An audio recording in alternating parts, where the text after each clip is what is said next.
ये सब सिर्फ और सिर्फ कॉमन लोगों के लिए है। Business tycoons and politicians are exempted.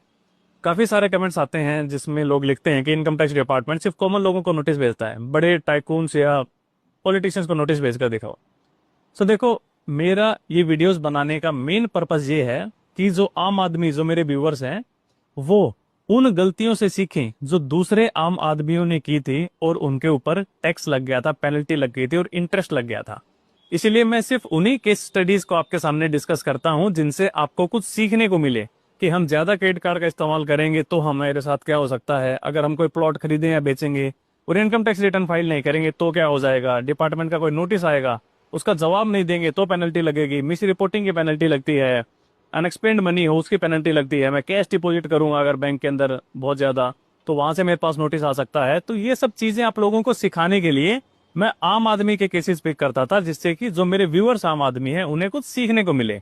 जो बड़े टाइकून्स हैं या जो बड़े बिजनेसमैन हैं उनकी गलतियों से आपको सीखने को कुछ नहीं मिलेगा।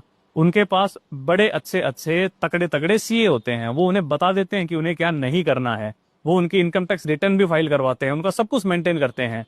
सो वो लोग वो गलतियां नहीं करते जो गलतियां एक आम आदमी करता है। इसीलिए उन आम आदमियों की हुई गलतियों के केसेस मैं आपके सामने डिस्कस करता हूं ताकि आप लोग वो गलतियां न करें, आप लोगों को कुछ सीखने को मिले। तो दूसरी चीज, आज के टाइम में फेसलेस असेसमेंट होती है। एनएफएसी सभी ऑफिस को कुछ केसेस असाइन करता है। लो भाई, आप 200 केस ले लो, आप 170, आप 250, आप 300, आप 150 केसेस, आपको इन केसेस को जो सॉल्व करना है, इनकी आपको असेसमेंट करनी है। अब एक ऑफिस बाउंड होता है कि जो केसेस उनके पास आए हैं आप उन्हीं केसेस को सॉल्व करोगे और उन्हीं लोगों को आप नोटिस भेजोगे।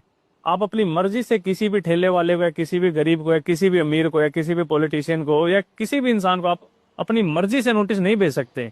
जो केसेस आपकी वर्कलिस्ट के अंदर आए हैं, जो एनएफएसी ने आपको भेजे हैं, आप सिर्फ उन्हीं को नोटिस भेज सकते हो। आई होप समझदार लोगों को ये बात क्लियर हो गई होगी।